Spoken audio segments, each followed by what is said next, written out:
Soomaalidan ilaa hadda qabiilka ay yihiin waa la gar la'yahay. Halkaniya waxa ku sheegaa horta calanka buluug waa calankeena. Calanka ma jiro. Dadka qaar waxay kala qaateen maamul goboleedyada jifida ugu yar hadda calana sameystay. Soomaaliya hal qabiil waay.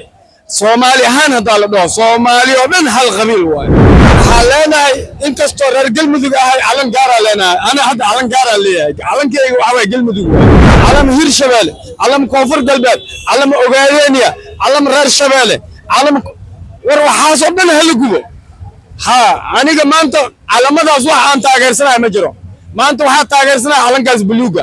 bismillaahir rahmaanir rahiim horta magaciiyo Cumar Dashama la dhahaa marka niyow saaxiibo horta Soomaalidan ilaa hadda qabiilka ay yihiin waa la gar la'yahay marka niyow waxa ku sheegaa horta calanka buluuga waa calankeena calanka ma jiro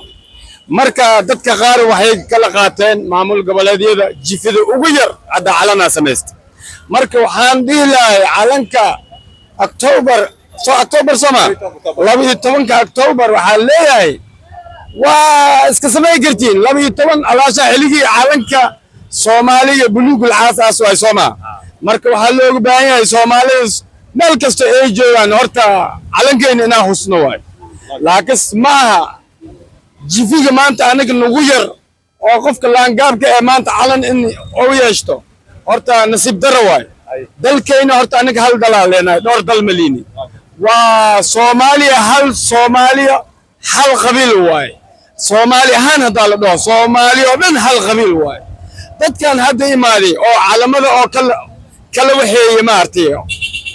nin walba wuxuu sameeyay calan gaar uu sameeyay ma la rabo calankeena Soomaaliya buluug waa in la soo celiyaa maamul goboleed ha ahaado koonfur galbeed maamulooyin dhan ha ahaadaan haday rabaan calamadaas dhan hal gubo hal calan hal lagu taago wadanka Soomaaliya oo dhan hal calan uu leeyahay aniga hadda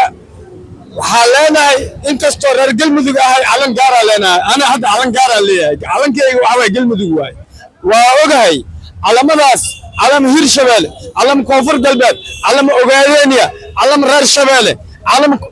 war waxaas oo dhan hal gubo aniga maanta calamadaas wax aan taageersanahay ma jiro maanta waxa taageersanahay calankaas buluuga